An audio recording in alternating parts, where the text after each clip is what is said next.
জাতীয় cricket league প্রথম রাউন্ডে তৃতীয় দিনেই বরিশালকে 7 উইকেটে হারিয়েছে খুলনা। সিলেটে সৈকত আলীর অনবদ্য 175 রানে ময়মনসিংহের বিপক্ষে প্রথম ইনিংসে লিড নিয়েছে সিলেট। রাজশাহীতে চট্টগ্রামের বিপক্ষে জিততে শেষের দিনে 6 উইকেট নিয়ে আরও 264 রান করতে হবে স্বাগতিক রাজশাহীকে। অন্য ম্যাচে ড্রর পথে ঢাকা ও রংপুরের ম্যাচ। খুলনার 313 রানের জবাবে আফিফ হোসেনের হ্যাট্রিক সহ 6 উইকেটে 126 রানে অল আউট হয়ে ফলো অন করে বরিশাল।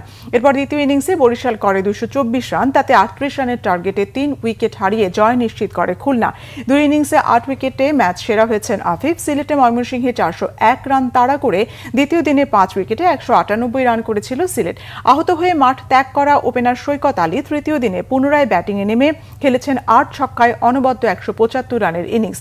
তোফায়েল আহমেদ 79 এবং এবাদত হোসেন 58 করে সৈকতকে গুরুত্বপূর্ণ সাপোর্ট দেন।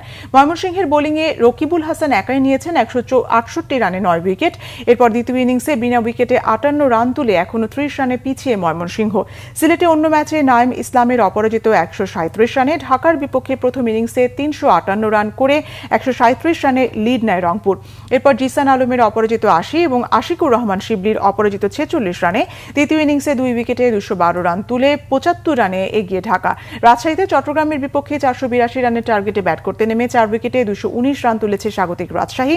প্রথম ইনিংসে চট্টগ্রামে 401 রানের জবাবে 196 রানে অল আউট হয়ে ফলো অনে পড়ে রাজশাহী। তবে রাজশাহীকে ফলো অনে না পাঠিয়ে ইয়াসির আলীর 92 রানে 9 উইকেটে 277 রান তুলে দ্বিতীয় ইনিংস ঘোষণা করে চট্টগ্রাম।